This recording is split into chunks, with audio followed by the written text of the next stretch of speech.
Uh, this video is about history theme 3 and that is kingship, caste and class. तो हमने previous videos में point 3 तक cover कर लिया था, that is social difference within and beyond the framework of the caste, और इसका हमने 3.5 beyond the four varnas subordination and conflict cover कर लिया था. अब हमें क्या करना है कवर, जो नेक्स्ट हमें पढ़ना है वो topic number point number 4, that is beyond birth, resource and status.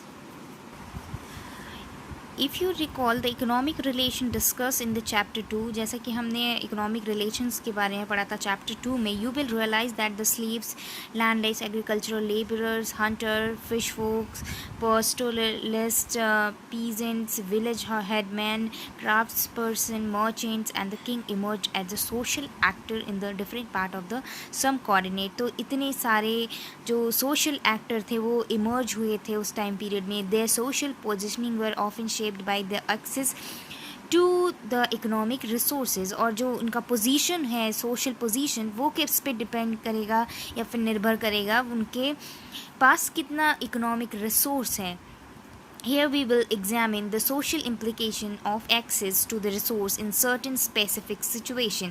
अब हम आगे क्या पढ़ेंगे कि जो social implication of access of resources, जो resources का access था वो certain situation में या फिर specific situation में कैसा था और क्या था उस टाइम पीरियड में. तो हम 4.1 करेंगे gendered access to property, यानी कि कौन सा स्पेसिफिक जेंडर है जिसको प्रॉपर्टी का एक्सेस मिलता था. Consider the first critical episode in Mahabharata. अगर हम महाभारत के फर्स्ट एपिसोड को कंसीडर करें, during the course of the long drawn rivalry between the Kaurava and the Pandavas, Duryodhana invited Yudhishthira to game of dice. अगर हम जो एक लंबा टाइम पीरियड चला था कौरव और पांडव के बीच में, उसी बीच दुर्योधन ने युधिष्ठिर को जो गेम ऑफ डाइस था उसके लिए इनवाइट किया. तो ये जो गेम ऑफ डाइस था उसमें दुर्योधन जो युधिष्ठिर को इनवाइट किया था, the latter who was receive by his rival stake his gold, elephant, chariot, slaves, army, treasury, kingdom and property of his subject. तो जितना भी उनके पास था वो सब कुछ वो हार गए. इवन उनका जो अपने भाइयों को, his brother and finally himself lost all, अपने भाइयों को भी हार गए. उनके पास जितना गोल्ड, जितनी प्रॉपर्टी, रिसोर्सेज थे वो तक हार गए. इवन उनकी जो कॉमन वाइफ थी द्रौपदी, उनको भी वो हार गए. Issue of ownership foregrounded in stories such as this one also figure in the Dharma Sutra and Dharma Shastra. तो इशू ऑफ ओनरशिप यहाँ पे क्रिएट इस वे में हुआ कि जब युधिष्ठिर द्रौपदी को हार गए तो द्रौपदी ने उनसे यहाँ पे दो कॉन्टेक्स्ट में निकला था conclusion. Even the Yudhishthir had lost himself earlier, his wife remained under his control. यानी कि जब युधिष्ठिर द्रौपदी को हार गए थे तो द्रौपदी ने उनसे क्वेश्चन किया था कि क्या मुझसे पहले आप खुद को हार गए थे. तो उन्होंने कहा था युधिष्ठिर ने कि हाँ, मैं खुद को हार गया था. तो यहाँ पे पहला क्वेश्चन ये उठता है कि अगर कोई इंसान अगर वो खुद को हार गया हो तो वो दूसरे इंसान को अपने कंट्रोल में कैसे ले सकता है. और जो दूसरा क्वेश्चन अराइज होता है, to that the unfree man Yudhishthira was he had lost himself could not take another person. ऐसा इंसान जो खुद फ्री नहीं है वो दूसरों को अनफ्री करने का जो कंट्रोल है या फ्री करने का जो कंट्रोल है वो अपने हाथ में कैसे रख सकता है. अकॉर्डिंग टू मनुस्मृति, अगर मनुस्मृति को कंसीडर करें, the paternal state was to be divided equally among the son. जितना भी पैटर्नल स्टेट होता है उस पर सिर्फ सन्स का हक होता है और वो इक्वली डिवाइड कर दिया जाता है सन्स के बीच में, जितने भी बेटे हैं या फिर पुत्र हैं उनके बीच में. After the death of the parents a special share for the eldest, लेकिन जो उसमें बड़ा होता है उसका स्पेशल शेयर होता है.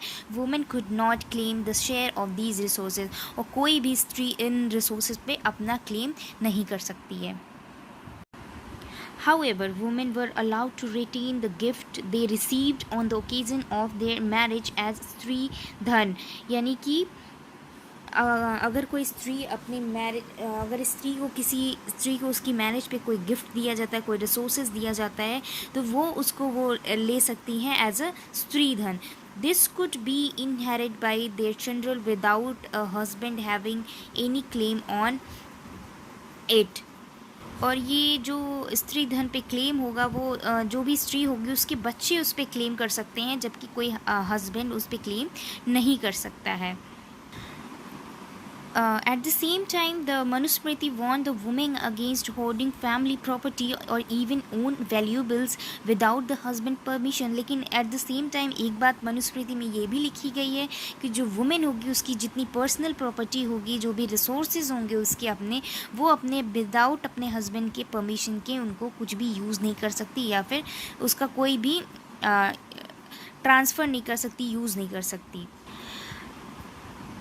You have read about wealthy women such as the Vakataka queen that is Prabhavati Gupta.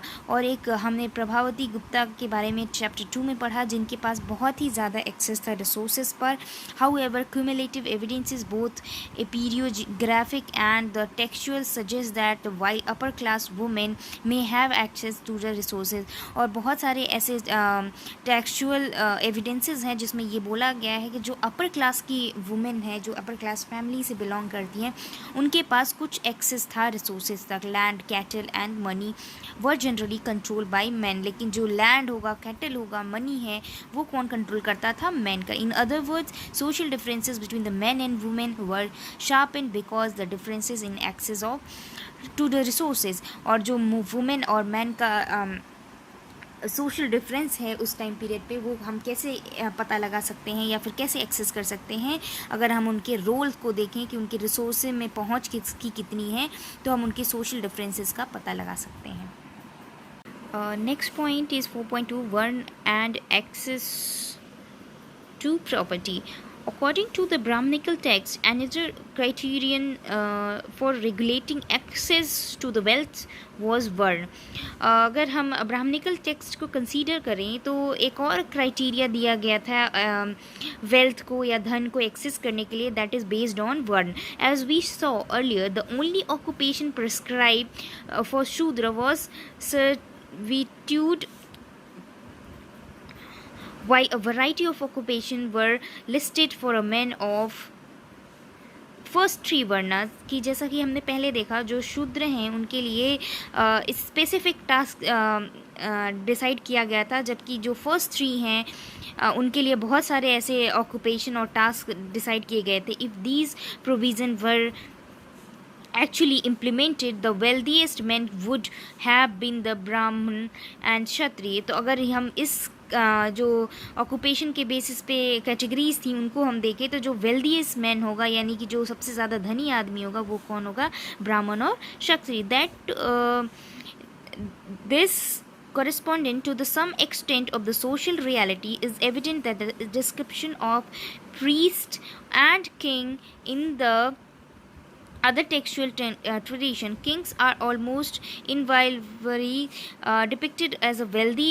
Priests are also generally shown to be rich. अगर हम बहुत सारे टेक्सचुअल एविडेंसेस जो मिले हैं उसको अगर हम कंसीडर करें, तो उसमें पाया गया कि जो किंग है वो बहुत ही ज़्यादा वेल्दी होगा, और जो प्रीस्ट होगा यानी कि जो साधु संत है, जो ब्राह्मण से बिलोंग करेंगे, वो भी रिच होते हैं. Though there are occasional depiction of the poor Brahmin. और कहीं कहीं कॉन्फ्लिक्ट्स भी हैं कि कुछ पुअर ब्राह्मण्स भी पाए जाते हैं. At another level, even as the Brahmanical view of society was codified in the Dharma Sutra and Dharma Shastra, their tradition developed critique of the Varna order.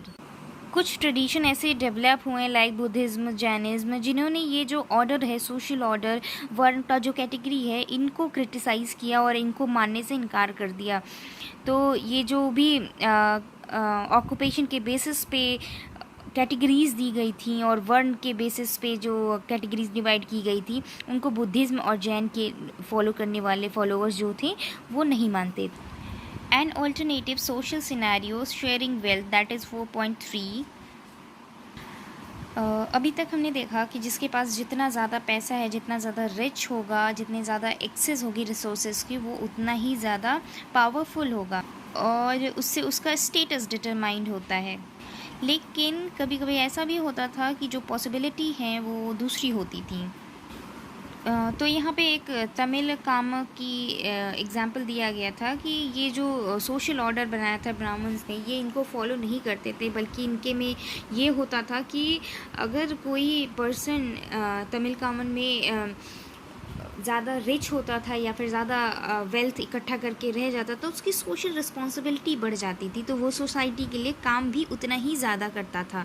हालांकि अगर हम देखें तो कुछ सोशल डिफरेंसेस रिच और poor के बीच में थे। Those who control the resources were also expected to share them, लेकिन जिनके पास रिसोर्सेज थे वो उनको शेयर भी करना पड़ता था। The next point is fifth, explaining social differences a social contract. यानी कि जो बुद्धिस्ट थे या फिर बुद्धिस्ट लोग थे, उनमें कैसे वो ये दिखाते हैं कि कैसे उनमें सोशल डिफरेंसेस डेवलप हुए। The Buddhists also developed an alternative understanding of social inequality. जो बुद्धिस्ट थे उन्होंने एक अपनी अलग सोशल अल्टरनेटिव थियोरी बनाई सोशल इनक्वालिटीज़ को, and the institution required to regulate social conflict, और ऐसे इंस्टीट्यूशन का निर्माण किया जो कि जो सोशल कॉन्फ्लिक्ट्स हैं उनको दूर कर सकें। In a myth found in the text known as Sutta Pitaka का एक ऐसा मिथ था या फिर टेक्स्ट था ऐसा मिला जिसमें लिखा गया था, दे suggested that the original human beings did not have fully develop bodily form. जो हम ह्यूमन्स हैं उनका जो ओरिजिन है वो बॉडीली फॉर्म में नहीं हुआ था, nor was the world of the plants fully develop, और ना ही कि प्लांट जिस रूप में हमें दिख रहे हैं इस रूप में वे डेवलप हुए थे। All being are lived in a idyllic state of the peace, और जितने भी जीवन के फॉर्म्स थे, फॉर्म ऑफ लाइफ थे, वो किस में थे, किस फॉर्म में थे, एक peace taking from the nature only that what needed for the each meal, और वो नेचर से उतना ही लेते थे जितना उनको ज़रूरत होती थी। However, there was a gradual distortion of this state, or as a human being become the increasingly greedy, vindictive and deceitful. यानी कि और लेकिन ये सब ख़त्म कब हुआ, जब ह्यूमन धीरे धीरे ग्रीडी, लालची बन गया, डिसाइडफुल, धोखेबाज बन गया।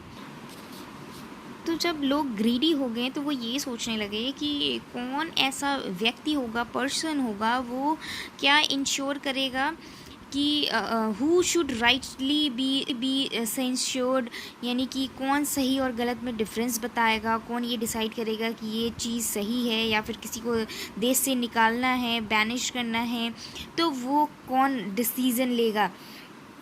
तो उसके लिए उन्होंने chosen by the whole people he will be known as Mahasammata, a great elect. तो लोगों ने एक महासमत्ता को चूज़ किया जो कि इन सब जो सोशल कॉन्फ्लिक्ट्स थे या फिर रॉन्ग और राइट के बीच में डिफरेंसेस थे वो ये महासमत्ता डिसाइड करते। This suggest that the institution of kingship was based on the human choice.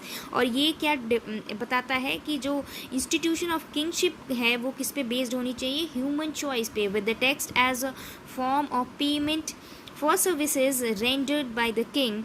At the same time, it reveals the recognition of human agency in creation of institutionalization, economic and social relation.